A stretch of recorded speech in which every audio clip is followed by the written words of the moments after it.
Hey, Forrest here. Nothing like getting paid. And with ICCU's mobile app, I can deposit checks or accept Zelle payments so the money hits my account fast. I just wish there was an app for mowing the rest of these lawns. Right now, Lithia Ford of Boise is buying used vehicles. How much you want for the SUV? I don't know. Well, Lithia Ford will give you more than that. How much more? More than you think. I'm not thinking anything. I'm thinking you might get even more than that. See how much more you can get at Lithia Ford of Boise. When it comes to concrete, we've got you covered. RowPaint.com offers custom concrete coating services for your garage, business, warehouse, and more. And we do it in one day. We are your complete concrete coatings solution.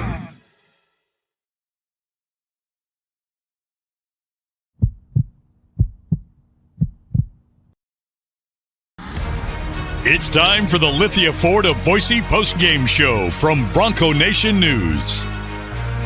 We're breaking down the game with highlights, interviews, analysis, and most importantly, you. Give your thoughts on the game in the YouTube chat or Facebook comments, and we'll include the best ones on the show. Check out LithiaFordBoise.com to view their full inventory of vehicles, or check them out at 8853 West Fairview in Boise. Now let's head out and join BJ Rains for the Lithia Ford of Boise post-game show from Bronco Nation News. Well, it's BJ Rains and Kent Riddle. Oh, you're not Kent Riddle. How's it going, man? We starting the show off with one of the biggest Boise State fans out there. We appreciate everybody for checking us out. This is the Lithia Ford of Boise post-game show. Thank you to Lithia Ford of Boise. We apologize for being a couple minutes tardy getting on. We got a packed house here at the James. We're having a good time. Coach Ridd's going to come in just a second, but I made a promise. I said if you came by the James, anybody that comes by, we'll put you on the air and get your thoughts on the game, and you waited patiently and hung out here. So I asked you, is it Nathaniel, Nate, and you said, what was your response? I go with either. Just don't call me late for dinner. Well, you're in the south end zone, right? You're part of the group that's getting all the false starts and everything. What'd you think, man? That was a pretty great game. I mean, the offense did extremely well, which was awesome to see. I mean, over 500 yards, which I believe is first time in a few years we got that. Defense was really solid tonight, only allowing like 170 yards total. Yeah. Yep. You're giving better analysis than Coach Ridd. We may just keep you on for the whole show here, but why is the south end zone get so many false starts, man? Why is it so loud down there? I think because how the team likes to start out kicking it off to the opponent first, and they like to start defending their north end zone, meaning that the opponent has to start with the ball toward the south, right in our area. You've been a BSU fan for a long time, man. What's it like thinking where the team was a month ago to where they are now, man? It is awesome to think. I mean, even I myself was honestly down in a bit. I mean, after the UTEP loss on like Instagram or Twitter, like, we may need to put a fork to the whole like conference championship game talk and maybe bowl season talk. But yeah, this team has done a complete 180 a la the men's basketball team last season. I mean, they started a little slow and had some changes on coaching staff and player leaving. And for us, we had player leave and a coaching staff change, and all of a sudden, we're back into the thick of things. Like again, the 5-0 in conference play to start off, and 5 in a row. Well, final thing. I mean, we see it volleyball games, we see it everywhere, man. What's your message to Bronco Nation right now, man, about this team and coming out for the BYU game next week and the rest of the season here? Well, just keep supporting and showing up to the games, being loud. I know the players really appreciate that, whether it's like a volleyball or soccer or men's women's basketball, football. I mean, unfortunately, I won't be able to probably be at the BYU home game since I got to work 11:30 at St. Al's. But, I love the hat, man. Yes. Can Coach Ridd wear it the rest of the show, maybe? Or I'm if he wants to, you can. Not enough drinks yet for that to happen, but we appreciate you coming by, man. Yes, Thanks it was a lot. An honor and a pleasure. Yeah, you're a big-time commenter on the shows and subscriber, and we really, truly appreciate it, man. And thanks, and have a good rest of your night, man. We appreciate you coming out. We're going to show some here as we get Coach Riddle ready to come into the show. And if you are at the James and come on by, we'll put you on. So we're going to trade places, let Coach Ridd come on. Beautiful night for football, obviously, for Boise State in this one. You see Colorado State coming out. Cedric Minter, the all-time leading rusher, firing up the crowd for this one before the game, raising the Blue Chaos flag. And again, we're going to get to your comments here shortly, your questions, so keep firing them away. Boise State again wins this one 49-10. And obviously, Boise State got going early. Talon Green, by far, his best passing game of the season. We're going to talk a lot about Talon Green and what he did. And George Chalani got going as well. And Kent Riddle joins us now. Coach Ridd, appreciate your time, man. 49-10, man. They probably their most complete performance of the season. You're good. We're going to get it going here.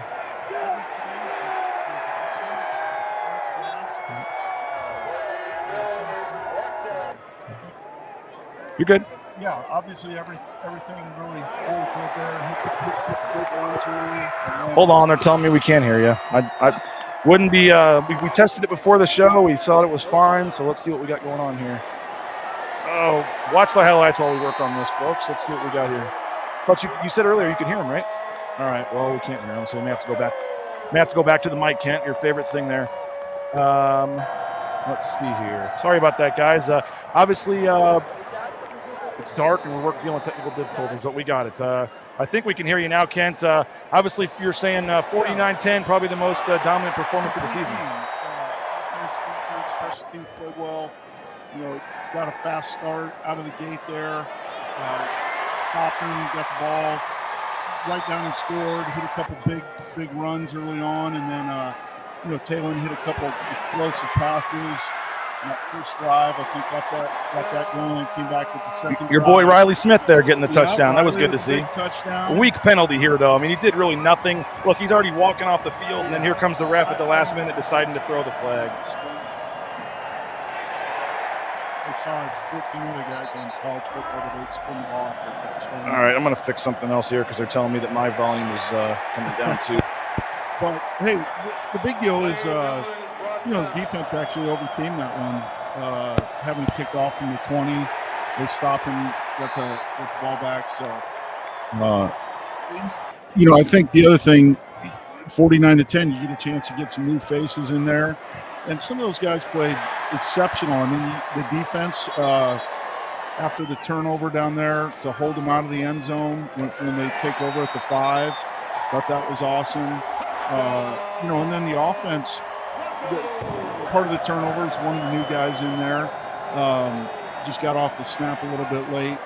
But for them to be able to get in there and run the ball like they did, just even the last drive of the game, get those guys up front and the tight ends and the other running backs a little feel for just coming off the ball and getting after people. And that stuff will pay dividends, whether it's the rest of this year or just getting guys extra snaps in game situation. Huge benefits for the program. Let us know if the audio is better. I apologize for that. We're trying out a new system. I thought we had tested it, but it wasn't working. So hopefully let us know, guys, if you're having some audio issues. I think it's a little better now, hopefully, and apologize for that. But again, we are doing this in the pitch black out here in the 45 degrees or whatever it is. Smart decision by me, I guess, to do an outdoor post-game show, and it's dark and nighttime. But, they've won 4 in a row now, Kent. We got a lot of questions and comments here. We'll finish with the highlights, though, but first. But obviously, George, 3 touchdowns, didn't play last week, then goes over 100 yards in this game. Boise State is now 10-0, and I think it's 11-0, actually, in George Chalani's career when he rushes for 100 yards. Now, I believe, 10-0 under Andy when the team runs for 140. So when George gets going, this team gets going, and he was better there. Yeah, and I think that shows all the way back to his freshman year in 19 when he's rolling, which is usually when he's healthy, right?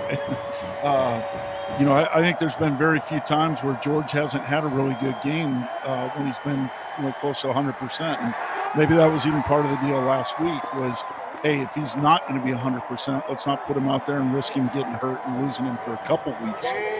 Because he obviously is the catalyst on the offense. And then Ashton obviously being back in there tonight, that was huge. He had another impressive game for a freshman. But then even Elian Fado, Noah, and Tyler Crow getting some carries there at the end, to really solidify that. Well, now we welcome you on camera. We got Coach Riddle. My name is BJ Rains. We appreciate you guys for checking us out. And having fun after a 49-10 win. We got a nice crowd here. We already had Nate stop by. I know some other people are going to stop by. But obviously, Talon Green is the story of this game, Kent, and his continued 4-game progression. Going back and looking at his 4 games.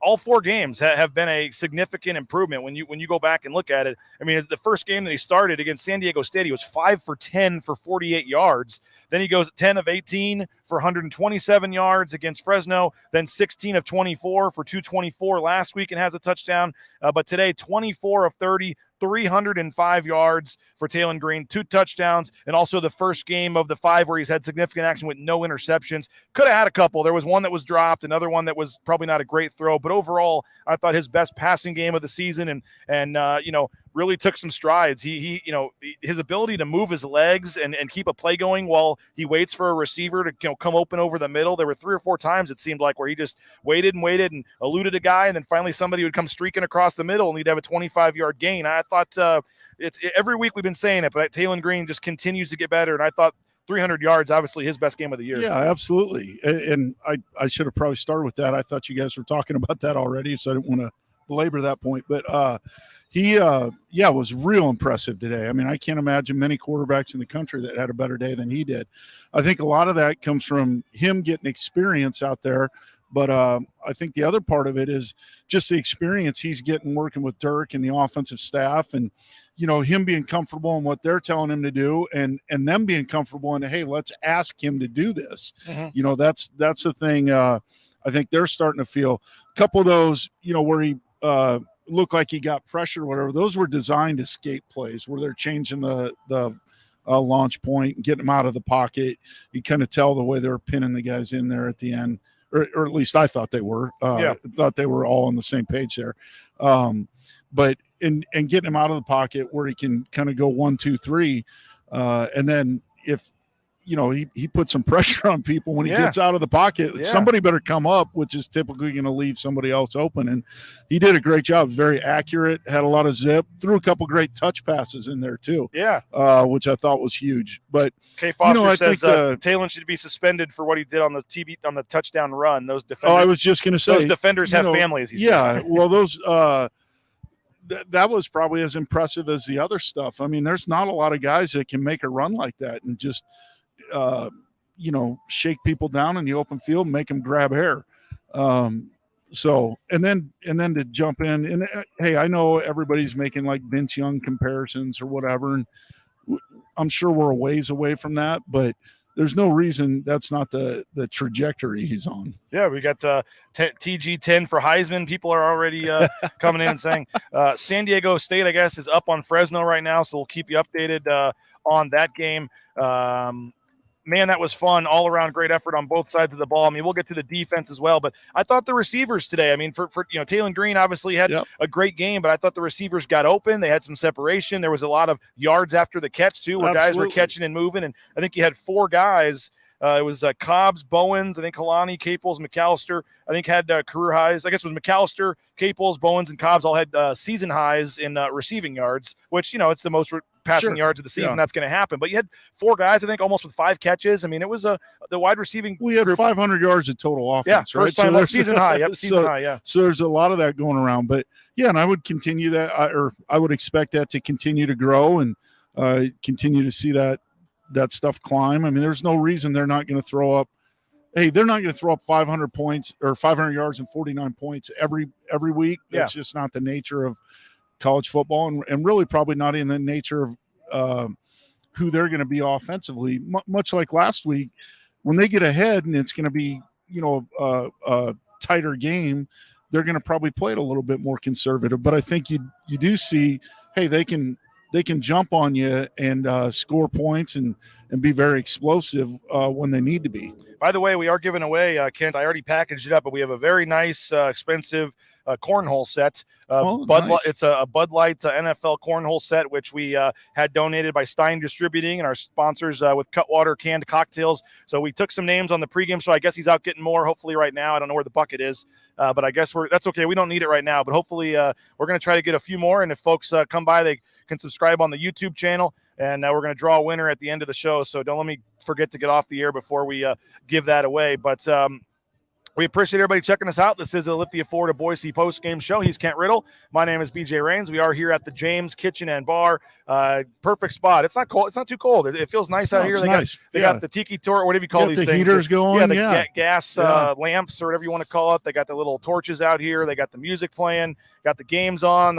Haven't seen a World Series score. I'm sure it's on 5-0. Astros, right? Astros. Okay, yeah, so we'll see that would even. But it was 5-0 last night, and they came. I think it ended. I think it ended. Oh, it's over. Yeah, okay. I think so. Okay, so 1-1 there. Yeah. But the James, though, great spot. Yeah. Don't be afraid to stop by now and get a sandwich during the week.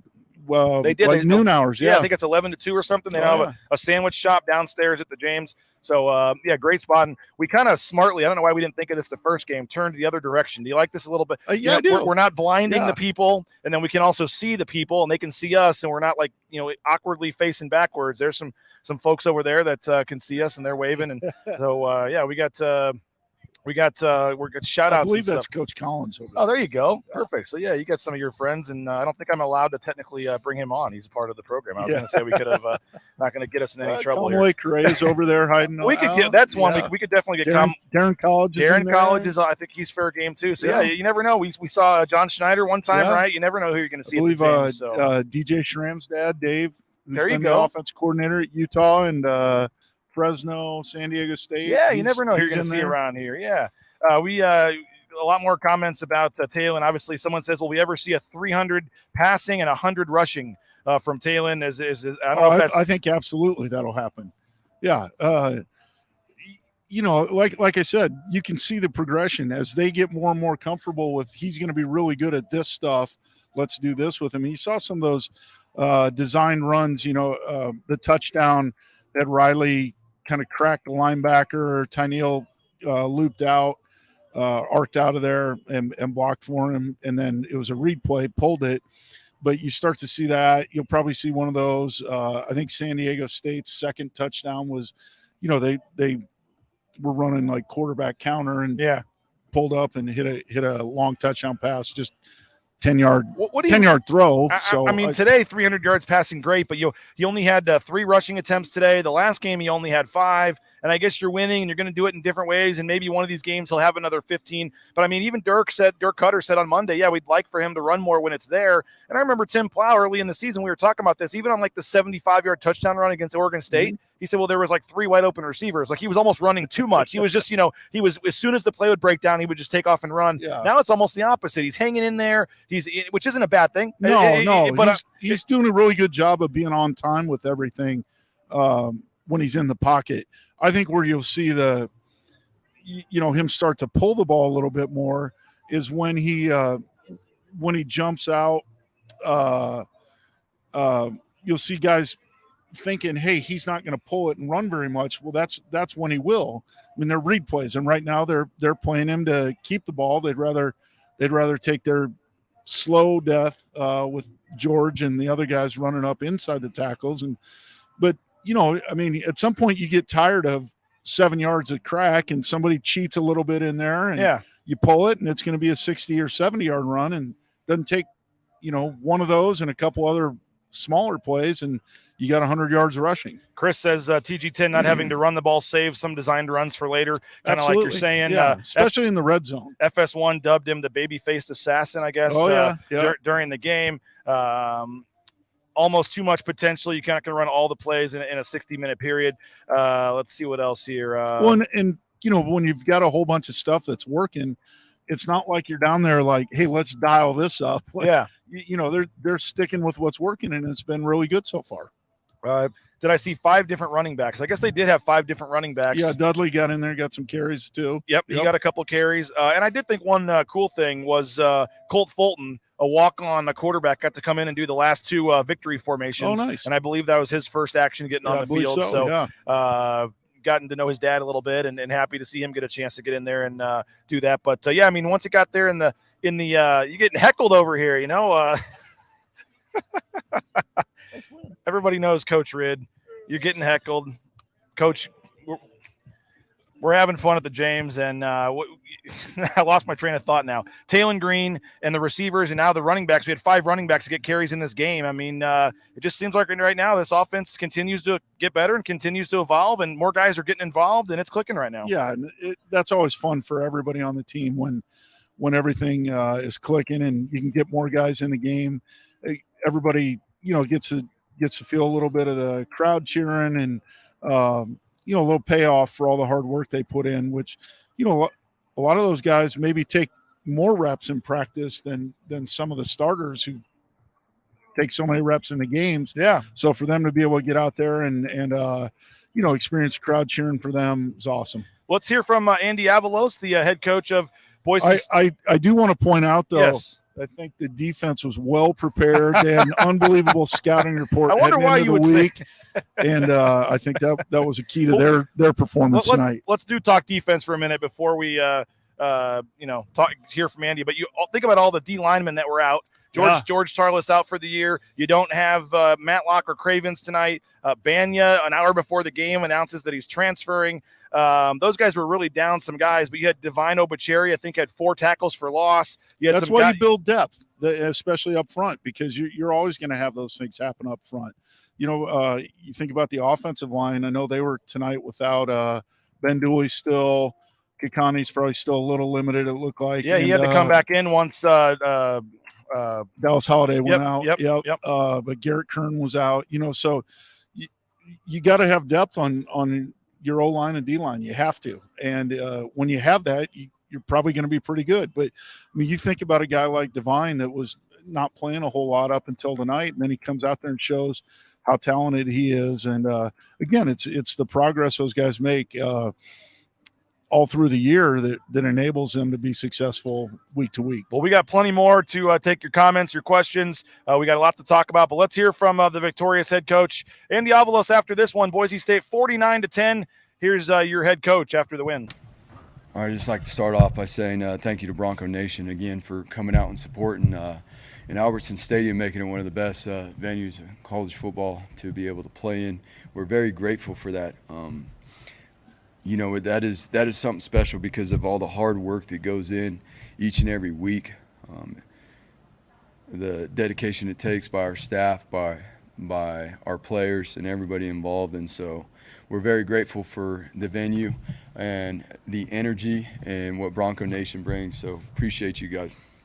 You guys can start firing away. Coach, when you look at Taylor, where has he grown as a quarterback over the last month the most? Well,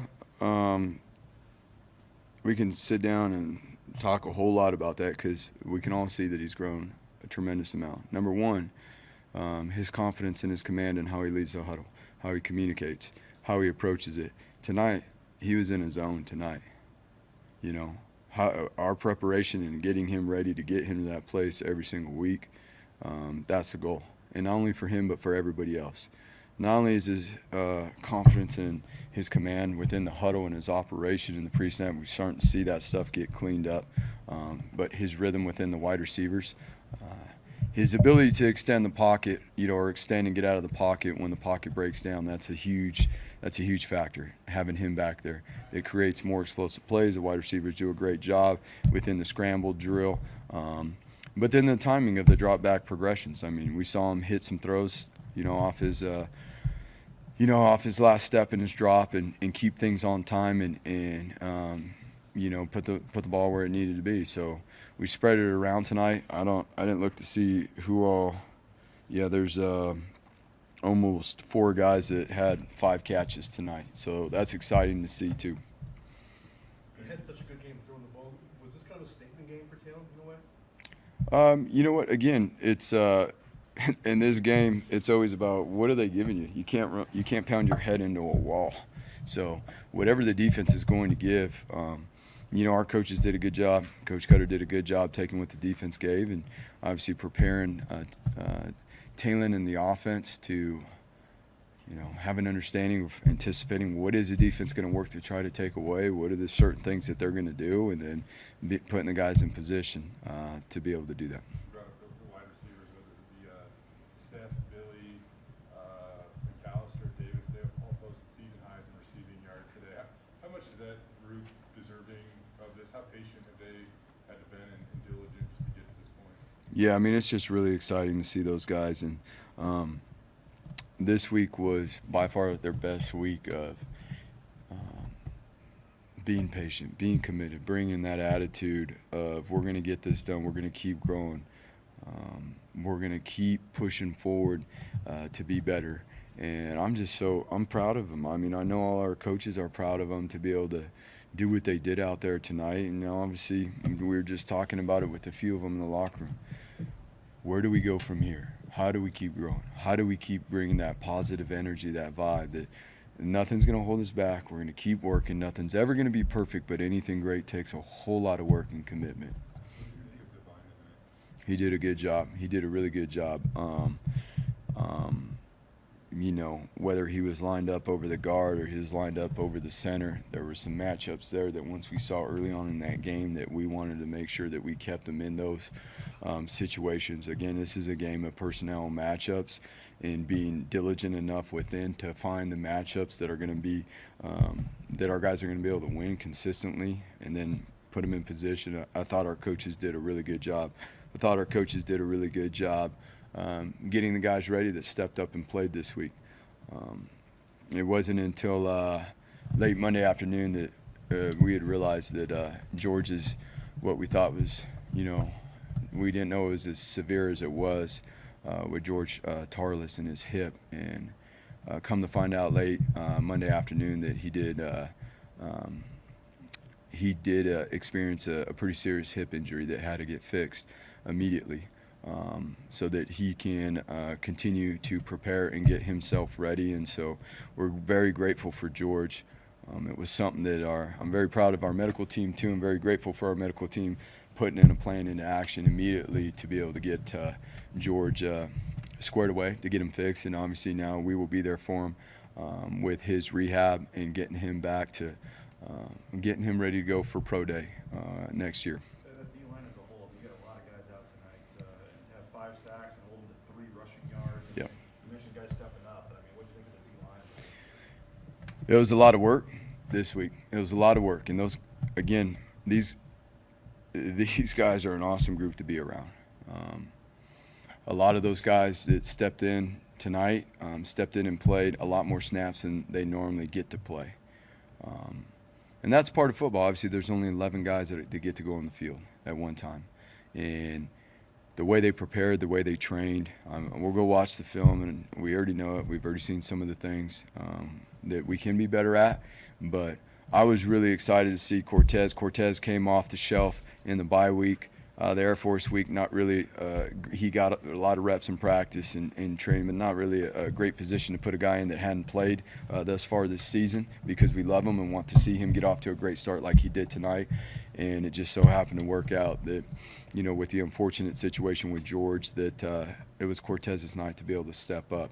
And he did. He did a good job in his first college game. There's a lot that he's going to need to learn. There's going to be a lot that he needs to continue to work on going forward so that we can have continued success in our defensive front. It was awesome to see, you know, Gabe Hunter jump in there, who has not got a ton of playing time but has been very diligent throughout the course of this season and last season, and has been a huge guy on special teams.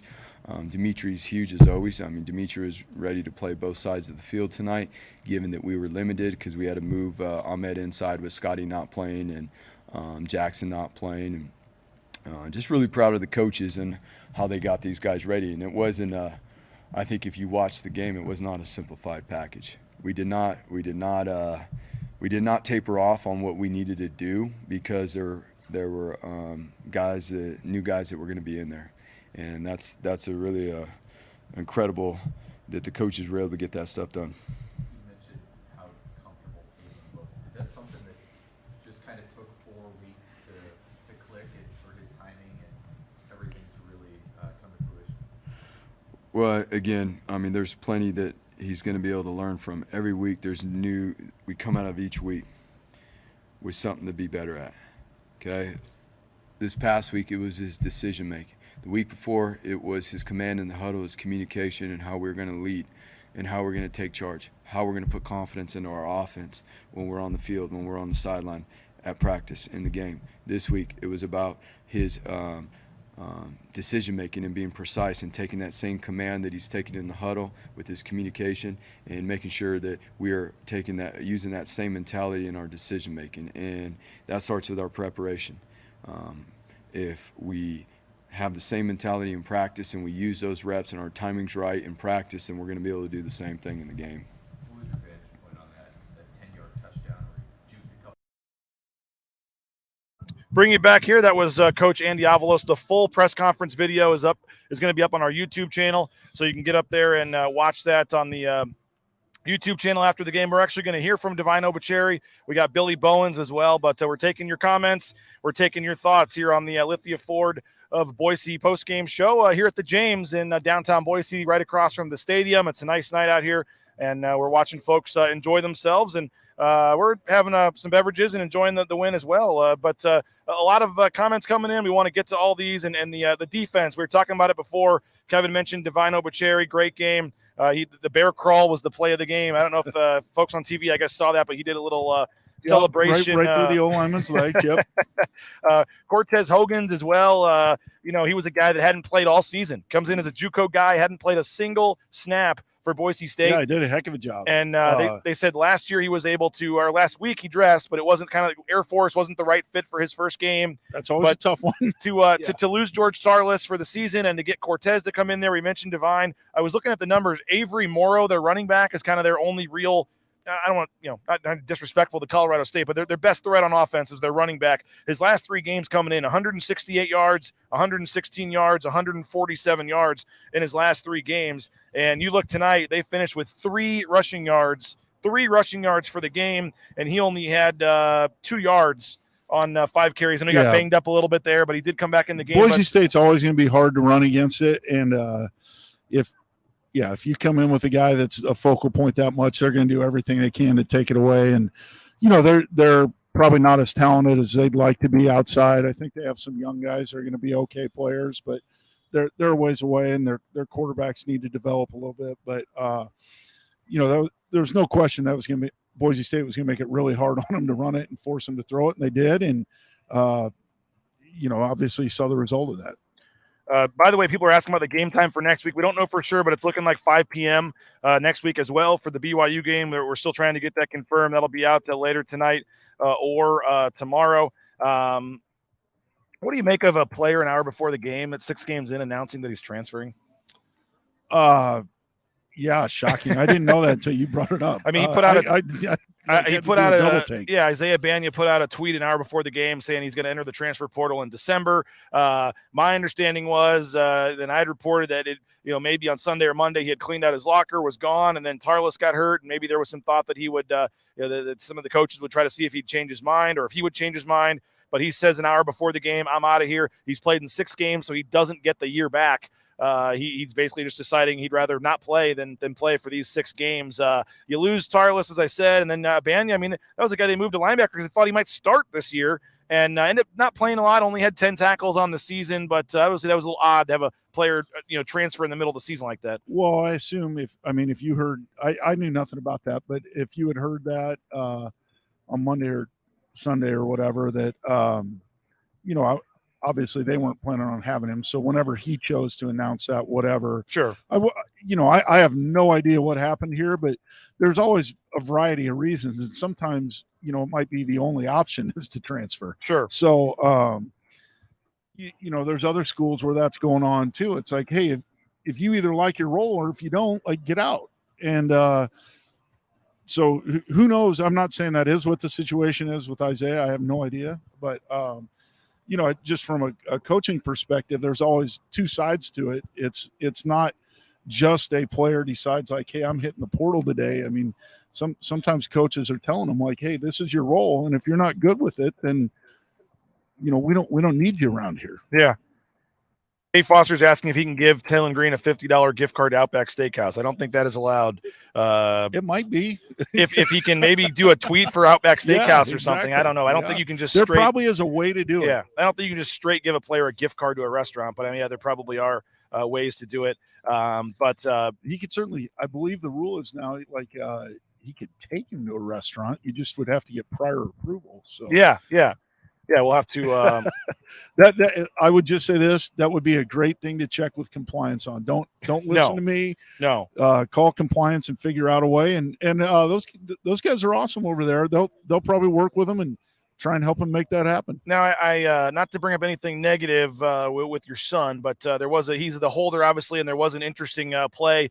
It looked like the snap was a little off, and he had to try to rush to get the snap down. Yeah, maybe you could just talk about the mechanics of that, and that obviously led to Jonah, which we should point out first. I mean, that trio of snapper, holder, kicker has been almost perfect this year. But they did miss a field goal ending his streak, I think, of 14 made. Right before half. What kind of went down there? Which is a big deal. You're trying to get those points right before half and then get the ball back to start the second half go. And you think about that being a 10-point swing.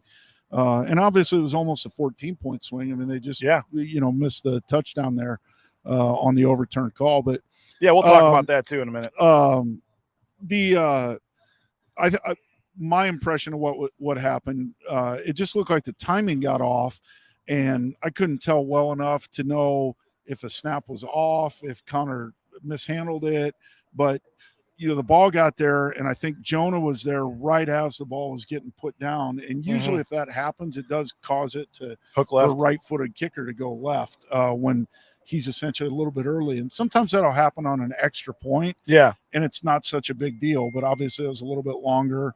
I would just say that's something they got to get cleaned up. As good as Jonah's been, and especially last week when it was crucial. Yeah. Those guys have done a great job, all being as one. And I'm not saying this because it's my son. I mean, I've had different guys hold over the years and different guys snap, but the kicker's the guy that's going to get the credit and the blame for the most part. Yep. But that's a 3-man operation, and really the protection's part of it too.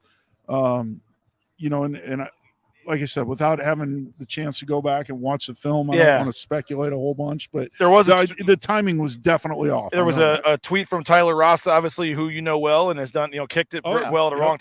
He said, rough one there, looked like the snap was low and in. Holder had to trap it and throw it down. Looked as if it was leaned left, which will explain the hardest look to the left with odd rotation. So if it's not, I mean, we've talked about this numerous times, how perfect it all has to be. But if the snap is just a little off, and then that messes with the rotation and the spin, right? And Tyler's, just knowing Tyler, has probably rewound it and watched it 10 times. But the low part, like, you can usually trap it and pop it up. Sure. And that's pretty easy. The in, that's where it's hard because you're trying to trap it and then move it back across your body. Okay. And that can create some of that.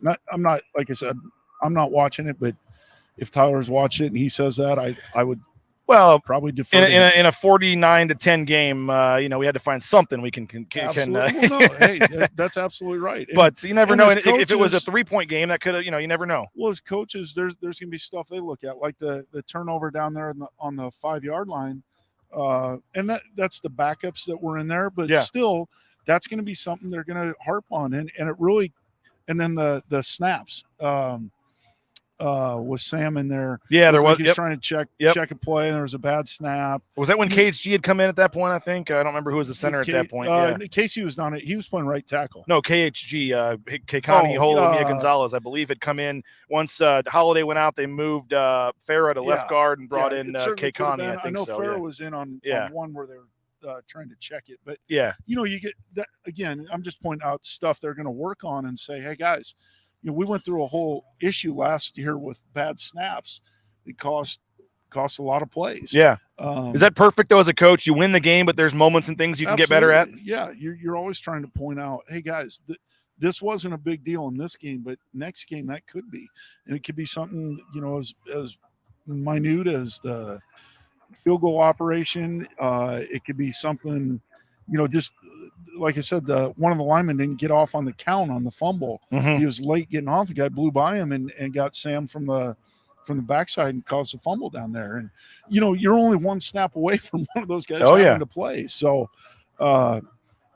that's all stuff they'll be pointing out and working on, and just understand the importance of it. The great thing is, especially for the younger guys that are out there working on that stuff. Mm-hmm. now they have live looks at it and they get to understand like, oh God, this happens fast. Yeah. And I'm trying to do this and this is going on. And they did pretty much empty the bench, or at least got as many guys that they could in. It was a second team defense and pretty much a second team offense for the whole fourth quarter. Yeah, absolutely. And the second team defense, I mean, come in there at the 5-yard line, stop them, keep them out of the end zone. That was huge. That was awesome. Was that Gabe Hunter with the interception there? Yep. Gabe, another guy took an opportunity. Obviously, if Isaiah was going to be out, then Gabe, you probably see more of him the rest of the year. But guy out there making the most of his opportunity. And Cortez Hogan's, I said Devin Wright out there a bunch tonight. I don't know what his stats were, but it looked like he did a good job to me. Cortez, we already talked about him. Yeah. Divine. Yeah. So you keep building that depth and you build reliable depth, and those guys can go in there and play. Man, that makes everything easier because your number one guys are going to refresh more. And I don't remember his name, so I apologize, but I did see that the kicker from Mountain View tweeted out that he got an offer from BSU tonight. Okay. I'm trying to remember the name there, but you got a local kicker that people are saying maybe he could be the replacement for Dalmas at some point. But I think that would make sense. Hopefully Jonah he's got another year, so he can continue on the pace he's on now, and you get a guy in here because he's going to have to learn that. And they got a few backups in the program, I'm sure, that they're working with and probably feel good about. Martin Cunnington is the kicker there at Mountain View. Sure. And they might have a deal with it. Who knows? Maybe gray shirts. Maybe he comes right in. I mean, I have no idea. I have not seen much high school football. I can tell you everything about. Well, we should give a shout out to your. I was going to say, give a shout out to your daughter here. Nice weekend at state, right? Yeah, Timberline lost her first game at the state tournament and battled back and finished second place tonight. So that's why I was coming in and watch the game mostly on my phone on the drive back from Idaho Falls, so I could be here. Do this. Well, we appreciate it. You said you would have got here faster though if you were driving and not your wife. Yeah, but she made good time. Oh, well, you great. It allowed me to watch the game instead of drive and watch, which we would never do. I'm sorry, Cameron, for saying that. I hung you out to dry there. I apologize. It was a cool weekend for your family, and we got Coach Pete saying, "Dang, Taylor looks pretty good. Maybe I'll come be OC." I think that would be awesome. I mean, we get Dirk out of retirement, so maybe we can get Pete out of retirement. And I'm sure there's another guy or two that might be on that, thinking about that kind of thing too. You get to watch some of this and you think, wow, that guy's a talent. He could probably do a lot of good things to help me out. So, I think that's legitimate. So you think Taylon Green, being the quarterback he is, might make the OC position more enticing when Andy goes to look for candidates? Absolutely. Yeah, absolutely. Trust me, it's not, this isn't going to be like, Lane Kiffin calling up and saying, "Oh, hey, I love Taylon Green. I want to come." It's not going to be like that. Yeah. But I think probably some of the guys that's what Andy's probably selling to some of the guys he's talking to is, hey, look at what we've done with this, and Dirk, look at how he's built them up. And, is this something you'd be interested in? Let's hear from who do we have? Billy Bowens. Let's hear a little bit from Billy Bowens after Boise State wins this one. Again, keep the comments and questions coming. Big night for Billy Bowens. We'll talk about him, but first, here he is. Obviously, you guys were big favorites coming in tonight. To be able to kind of stay focused and take care of business and do what a lot of people thought you should do, I guess. How's it feel? It feels great. A big win here at home. Conference win. Moving on. Always feels good. I'm glad we can do it. So just glad we got the win tonight. Taylor had a career night tonight. What did you see him out there? Just confidence, growing, chemistry, growing. Those reps, game reps are valuable, and getting those with him are really important. So just seeing that grow over time, and it's going to keep growing. How would you describe him as a passer? Specifically, how would you describe his deep ball? I think he's an amazing passer. From the moment he got here, I always thought he was really talented throwing the ball. He has a really strong arm. Some of the passes he's made, through camp and practice shows that. So, deep ball is amazing with him. He obviously wants to throw first. Even on the sideline, he tells us, like, hey, I'm looking downfield. My eyes are downfield. I'm trying to find you guys. So, stay alive. If I got to run, I will. But, he wants to be a passer. I believe he is a passer. He makes incredible passes. Bill, you've been here for a while. To see a kid like Taylor, he's still relatively young and still only a few games into this. How cool is it to see him get to kind of experience Oh, I love it. I love seeing him grow. I tell him every time when I come to sideline, just do you. You're a baller. Trust your instincts and play hard. He makes plays. He's a playmaker, and it's fun being out there. It truly is. You guys had so much space at times, and it seemed like he was just taking what the defense gave him. I mean, what were they running, and how were you guys getting so open? They were giving us looks. We practiced all week, and just doing things with Taylor. We talked through these looks. If we're getting this type of look, we're gonna run this, and that should be open. As it was, he's doing a great job going through his progressions, and like I said, keeping his eyes downfield, and us just knowing where to be, being at those spots, to build that trust and that confidence in him to throw it and get us there. What was your vantage point on that 10-yard touchdown where he juked one dude and then another, and then? It's amazing to watch. I didn't even know what to do. I'm trying to block. I don't know if he's down, and he just keeps moving, and I just put my hands up and I shake my head. I tip my hat to him. He's amazing. The offense, defense, special teams from start to finish. You guys the most impressive 4 quarters of the year. I would think so. Obviously, we got some things we can clean up, but that's how it goes. You're finding your identity as a team, both sides of the ball and special teams, and just building that chemistry, that trust amongst players, and just keep going forward. George never disappoints. You know what to expect from him, and it's because of his work ethic. He always comes out to practice with the same mentality, great mentality. He's always working hard, and he's a workhorse on and off the field. So, when we come out here, it's not a surprise to see how fast he gets back out there and how hard he works and the moves he makes. Fine had to step in for Scott Matlock tonight. What did you think about the defensive performance that he put on? Our defense held them to a very small amount of yards, and that's just our motto here. Whoever has to be the next man up, you never know when your opportunity is going to come. We always say, your jersey calls you. You don't get to call your jersey, so everyone preps that way, and we got to stay ready. So Divine stepping in, he was ready, and as you guys can see, he was excited for his opportunity and went out there and made the best of it. You guys have been running the ball so much these last couple weeks, and as receivers, I'm sure you can say you love blocking and all that stuff, but probably sucks to not catch passes. Right. When you're able to have a night like this and really showcase what you're able to do, how great was that for the receivers? It feels amazing, when we're out there, just whatever it takes week to week to win, it's going to be a different game, different opponent, different game plan. So if we got to go in there and make that block, we got to make that block. If we got to make the catch, we got to make the catch. It comes with the position. It comes with what we sign up to do as a receiver and play football here. So. There he is, Billy Bowens, and you can watch the full interview. We'll get that up on the YouTube channel. We've also got the Divine Obacheri that we're going to put up on the YouTube channel as well. Speaking of YouTube, I guess we can go ahead and give away our we're up to 1647 on the YouTube, so we added about 40 YouTube subscribers today with our contest here at the James. If you signed up on YouTube, we put you in a little raffle to win a cornhole set. It's a Bud Light NFL cornhole set. We appreciate Stein Distributing, Cutwater Canned Cocktails for helping us provide that for us to give it away. Next week, we have a really nice, your wife might like this. It's a really nice cruiser bike. Oh, nice. It's a very nice bike. It's a I might like it's a Bud Light seltzer. It's a really nice expensive bike. So we're going to have that next week to give away for the BYU game. But thanks to maybe we can get some people up here ride it around. There you go. We can. And with Stein Distributing and again Cutwater Canned Cocktails, we appreciate them for donating it. If you came and signed up for the YouTube channel, we put you in here. And then if you're a paying subscriber and you stop by, you got 2 entries into the thing. And so I apologize to those that are watching and couldn't be here. We couldn't ship this thing to Florida or Texas. It's huge. So we had to do here, but we'll think of some giveaways for folks on the channels as well. I'm sure we can pull some stuff off. You want to reach in here and pick out our winner for us? What do we got here? Who do we got? We got, looks like Danny Preston. Danny Preston or Dan Preston? I think it's Danny Preston. So congratulations to, would you say that's Dan Preston? Oh, it's Dan or Danny? There's no I there in the end? I think that's just it. All right, Dan Preston. So D. Preston, you are the winner. We're going to reach out to you. Hang on to that one, Colin. And you win the cornhole set. And congratulations to you. And thanks for signing up for the YouTube chat. We're looking at some of the stats here. You can keep the comments coming.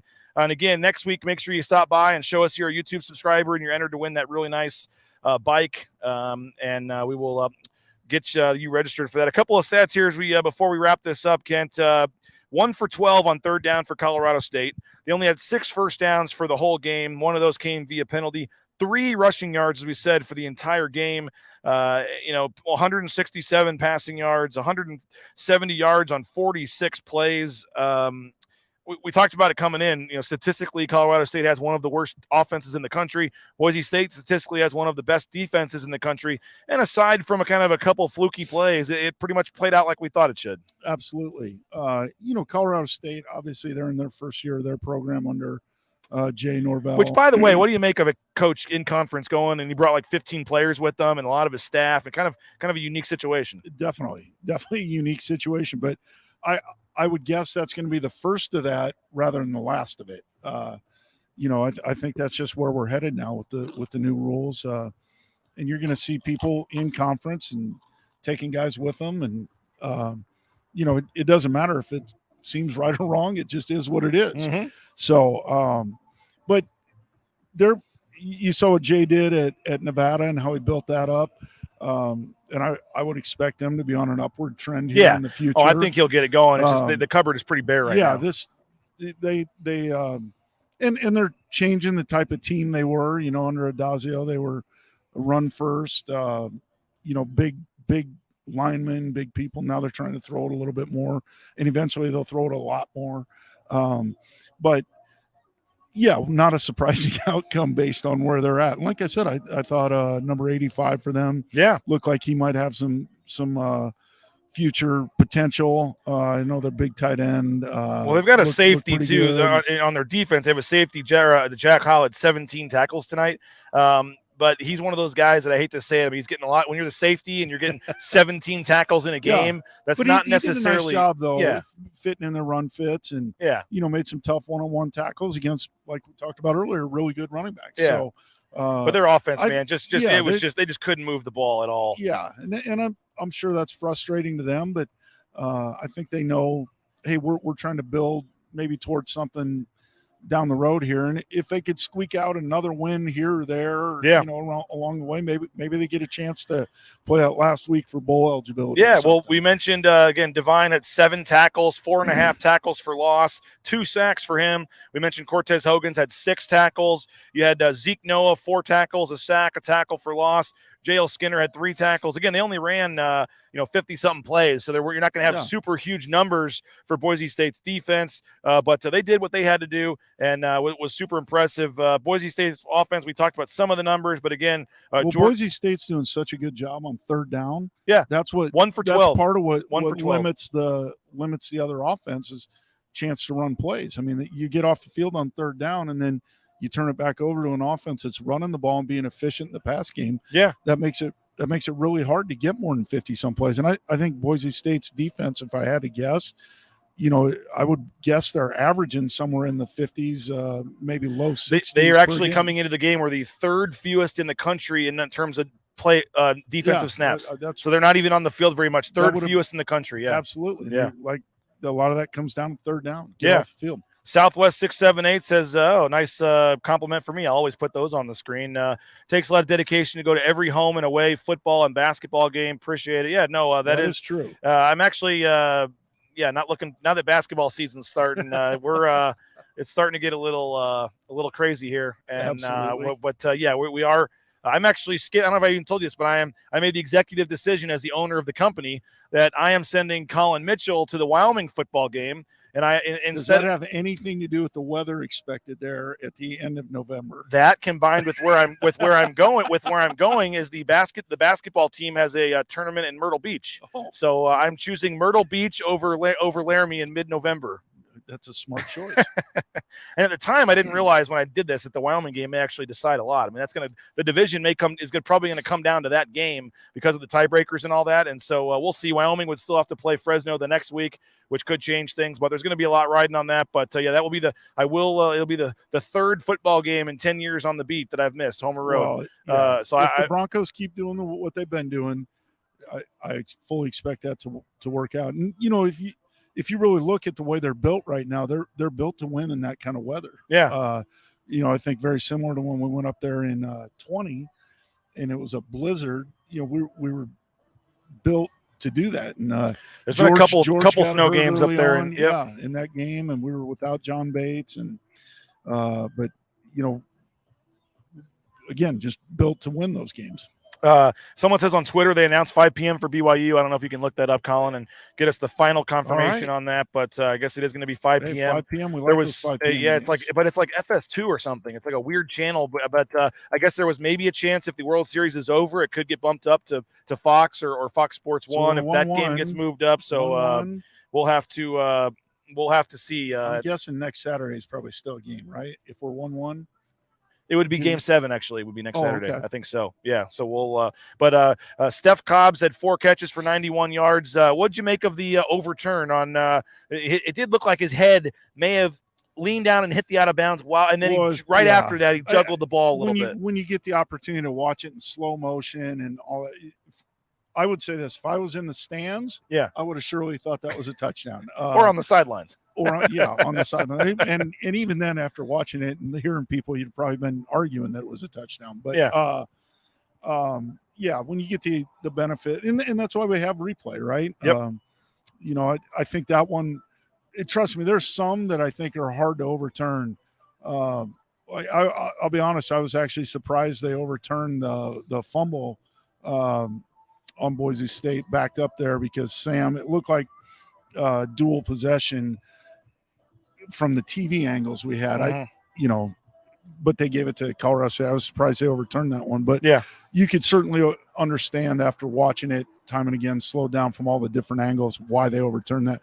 I would say this, though. At the very least, Steph did exactly what he's supposed to do as a receiver. He came back and prevented the interception. Oh, to rip the ball out of the guy's hand. It looked like an interception, and all of a sudden Steph's celebrating. It's like, what just happened? Exactly. So, but that's, I'm sure, what Dirk and Coach Miller and those guys are telling him, like, hey, if it's one-on-one, throw it. We'll make a play, and at the very least, we'll let something bad not happen. But you got to count on us to win the one-on-ones. Davis Cutter had one that got the ball down there at like the 3-yard line, spun the guy around in a one-on-one situation. Steph had a post corner where he spun him around. Billy Bowens running away across the field. So 7 different receivers had at least 2 catches. Emac had a nice. He's really becoming that's 2 games in a row now. He's becoming a legit threat for them. Absolutely, and hey, we all want it to happen right now, but sometimes it's a process, and it's different for everybody that comes in. Khalil Shakir, when he stepped on campus, I mean, there's no question he was ready. Were you involved in Eric's recruitment at all, coming from Texas? No, okay. I was not. Isn't Texas your area now, or part of Texas? Is Eric from Texas? I think he is, right? Yes, he's from Eastern Texas. Oh, okay, okay. Taylor Green, though, I will take credit for that. All right. I was the guy. Give us some insight on that then. Louisville was my area. Okay. And that was right when I coached at North Texas, right by where I Make sure this is a big story here. We got to get it close. He just a guy that I had watched and got a chance to see before COVID. Okay. And thought, hey, if we're going to have all these different quarterbacks kind of on the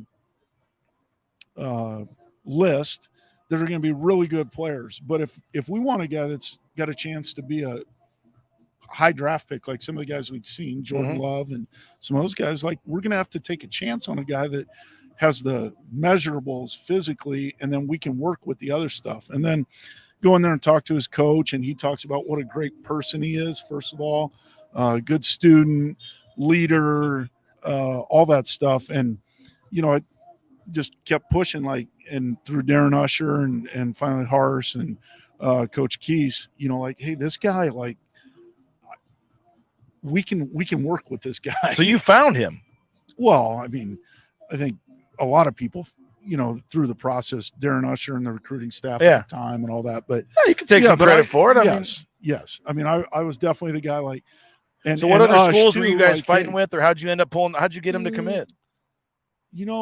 Some of the smaller Texas schools, it's not like he had Texas or TCU or any of that stuff, but and then it was the COVID recruiting, so it was just that was a little bit different. We heard some story where he came to visit and he waved at you guys out the window or something because you weren't allowed to talk to him or something. Yeah, and I don't even know if he could see us. I mean, we get the glass windows, so. Yeah. But we got to see him walk by and we're like, oh yeah, he's as big as advertised. I'm like, yeah, I know. I've seen the guy in person.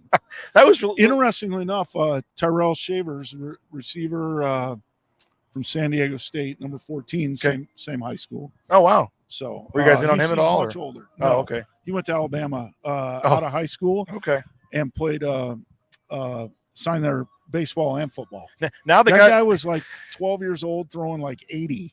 The guy that wanted to give the $50 gift card to Outback Steakhouse to Taylor Green now wants to give it to you for bringing Taylor. No, give it to Taylor. Call compliance, find out how to do it, give it to Taylor. You're getting a lot of love on here. Thank you, Coach Riddle. Hell yeah, Coach. Thanks for that. Hey, I would say Darren Usher. Yeah, we were both pushing that one hard. So, what was the selling pitch, or how'd you guys get him to want to come all the way to Boise, Idaho? Well, he knew about Boise State, and it wasn't that much of a selling pitch. It was more of a internal, like, guys, just keep watching. And why do you think? Like I said, Harse was all about it too. Why were the Texases and TCUs not interested in him? Because they may be here in a couple months. Yeah, I don't know. I think they had other guys committed probably, and TCU's got the guy they're playing was obviously a good player. Yeah. But yeah, Talon just, he fit what we needed at that time. How do you? So does somebody at the school reach out to you and Darren, or how do you first how do you first know to go check them out at a practice or a game? Like, what's that process like? That's one of those schools that you're always going to go by, and you just ask the coach, you got anybody, or what do you? Okay. Yeah, and just kind of keep following that up. BYU, as we wrap this up, Coach, not much more to say about this one. And again, congrats on Taylor Green. That's a big deal. Hey, that's just doing what you're supposed to. Yeah, do. but I mean, really you have some that don't work out, so you got to enjoy them when when you see something in a kid as a sophomore, junior in high school, and it turns out, and the kid looks like he has a chance to play on Sundays someday, and you saw something in him, you deserve a lot of credit for that. So I'm sure it goes both ways. There's some that don't pan out, and yes, you got to enjoy the ones that you get. No doubt. BYU on Saturday next week, probably going to be a sellout, probably going to be potentially the biggest crowd in the history of the stadium. I know BYU's fallen off a little bit. They've lost to Liberty the other day or last week pretty badly. They had East Carolina last night, but what do you make of this rivalry? And it's been a lot of close games, and I know they're going to be ticked off from you guys going down there last year and upsetting them when they were ranked number 10. But potentially the last meeting for a while. This series is ending after this year when they go to the Big 12. I know there's hope that it could become a conference game someday. If Boise State can ever get in the Big 12, who knows? But what do you make of next week against BYU? Well, it's going to be a huge game, and for both teams, mostly because it's going to be the next game. For Boise State, it's about continuing the momentum. For BYU, it's about getting some new momentum going, breaking the momentum they got going the other way. But yeah, do you want the bragging rights on a game like that if it's going to be the last one for a while? Absolutely. And it is a rivalry game of some sort. I'm not saying they're our biggest rival or any of that, but there have been some great games over the years, and I think both teams will be excited. But if the Broncos just continue what they've been doing, I think they'll be in really good shape because they're playing solid football. Yeah. They don't need,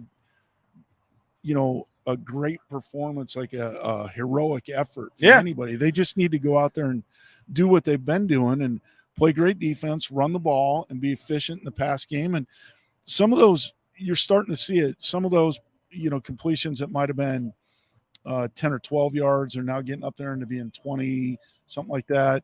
Some of those are going to turn into 50, 60-yard plays here before too long.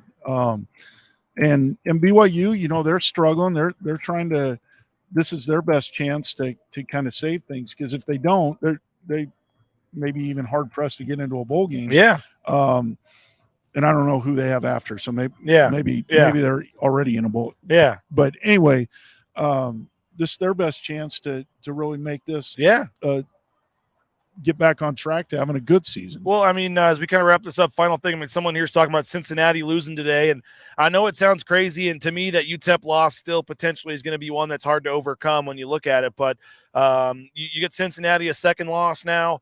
Boise State, as crazy as it sounds, you look at the last 5 games on their schedule, Kent, they should be favored in every game. The Wyoming game, as we joked about, could be a little tricky in late November, and Craig Bull always puts up a fight, and that'll probably be a tougher game. You got the BYU game, obviously, on Saturday, but, you got Nevada still.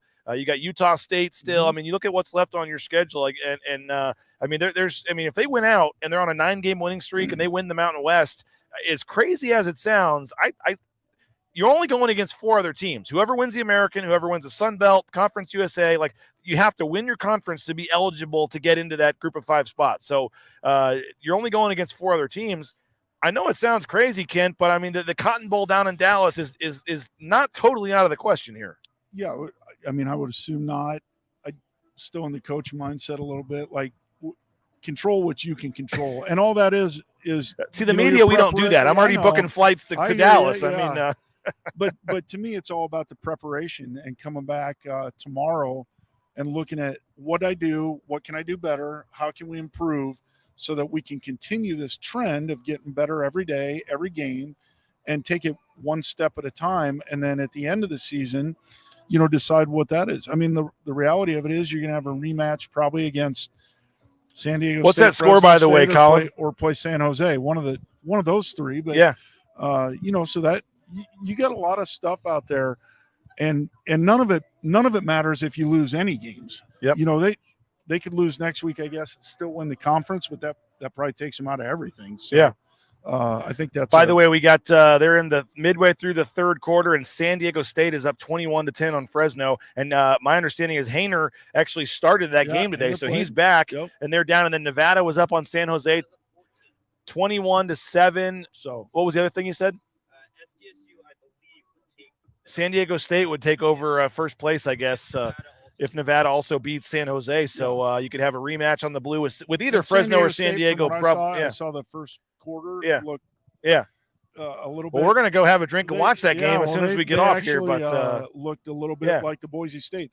They're now running the ball, and they got a very mobile quarterback in there. Made some nice throws early on. But, I think they probably look a lot different, but none of that matters. All that matters to the guys in the building over there is what they're going to do against BYU, and then work on from there. Well, Kent, really appreciate you coming by again as always and making the effort to hustle over here after seeing the volleyball over there in Idaho Falls. Not a fun drive, is it? I guess you were lucked out. You had the game to watch, and you were good. And so shout out to my wife for being the chauffeur. She didn't want to come hang out tonight. She was all too much driving. And dropping off a few of the girls. Okay. Back with us. So, okay. Yep. That was probably the best part of it. You can watch the game and not have to worry. Absolutely. But, well, we appreciate good job by the Timberline girls. Yeah, and, congrats. Congrats to Madison from Rexburg that won the state. So, Well, we at least have some intrigue. And I'll tell you, when I started Bronco Nation News, the basketball team was 3-4 last year. It was a horrible time to, start my own company. They go on the 14-game win streak. They won the Mountain West. They got to go to the big dance. This is the first football season I've had Bronco Nation News, and it's kind of starting similar. It was a rough start, and now they're getting going here. And so if there's any comparison, maybe they are going to find a way to somehow backdoor into the Cotton Bowl and have a storybook season here and hopefully get us some more subscribers and some more viewers. But at least they're going to a bowl game now at 6 wins. We have a lot to talk about. It's exciting. It's 4 in a row. And I guess it's much, who knows what'll happen, but it's at least an exciting time right now in Bronco Nation. It is exciting. And it's awesome to see those guys pull together, coaches, players, staff, administration, to really get this thing back on track. And, it was never for a lack of work or anything. People are wanting Golly Guy to raise the blue chaos flag for one awesome. of the. Yeah, let's get him going. But yeah, I'm excited to see those guys. And like I said, the leadership they've shown to pull that together, make things happen. And, obviously very fortunate to have a guy like Dirk that cares enough about that to get in there and help, because he obviously has made a tremendous impact on these guys. Well, but I would expect that to continue to happen, and excited to see where they go next week. Well, we appreciate you again, Ken, for coming on. Appreciate all of our viewers, record viewership again. The Talon Green's stats keep improving. Bronco Nation News' stats keep improving here every game. So we appreciate everybody for the comments. If we didn't get to your comment, I apologize. Again, we do have some giveaways and things we're going to do for our viewers here moving forward if you can't make it and you're watching from out of town and things like that. So we do truly appreciate all you guys for watching the show. Hopefully you're enjoying it. Monday morning. John Mallory and I will be on at 9 a.m. And John's here, by the way. He wanted to talk with you, so he decided to come over and have a drink and hang out. He's here somewhere. But thanks again for checking us out. Hopefully you're a subscriber on YouTube. If you're not, hit that subscribe button. But again, Boise State wins it 49-10. We'll have the full Coach Avalos, Divine, and Billy up on YouTube. You can watch the full interviews and all that stuff. But we will talk to you next week. And then the BYU game, come hang out here at the James. We had Winston here pregame, hung out, and Winston was taking pictures with folks. Man. He's a big-time celebrity. Yeah. Not. I guess your post game, so it's a little different, but he's got people wanting pictures with them and autographs. I want a picture with Winston all the time. Well, I keep That telling guy him brings great energy. I keep trying to get him to hang around for one of the post game shows. Maybe the BYU game we can get him. He's home putting the baby to bed. He is. He's getting Hayes, he is. Hayes tucked I in think before Hayes. he had gets up and runs to away. he had to twist his wife's arm just to come down for the half an hour pregame show, I think. But no, we're having a lot of fun, and yeah, so come on by next Saturday. We'll have the bike to give away. We're gonna have a lot of fun. If it is indeed a 5:00 game, we'll be on about 3:30 with the pregame show. Coach Riddle will be here postgame. We'll have a lot of fun. So appreciate everybody again for checking us out. Thanks a lot, and we'll talk to you later. Go check out BroncoNationNews.com. I'll have a story up shortly on the game. And again, 49-10 is the final. Boise State wins this one. Impressive. Great night in Bronco Nation. Great win, and we'll talk to you later. Huge win for the coaches, the players. Those guys should enjoy it tonight and back at it with BYU tomorrow. There you go. We'll take care of the Lithia Florida Boise postgame show. He's Kent Riddle. I'm BJ Rains. Have a good night. We'll talk to you later from the James here in downtown Boise. Ooh, the gym. My old stomping grounds. Hank Patterson, fly fishing guide. Riley Smith, tight end. Yeah, I appreciate that. Hey, you wouldn't happen to be the kicker? No, tight end. Again, thank you. I'm looking for a kicker for Lithia Ford's fall kickoff sale. But you're not the kicker. No. Yeah. Now, the kicker's probably taller and in a lot better shape. So, okay. What position do you play? Tight end. Squats. Yeah. Try it sometime.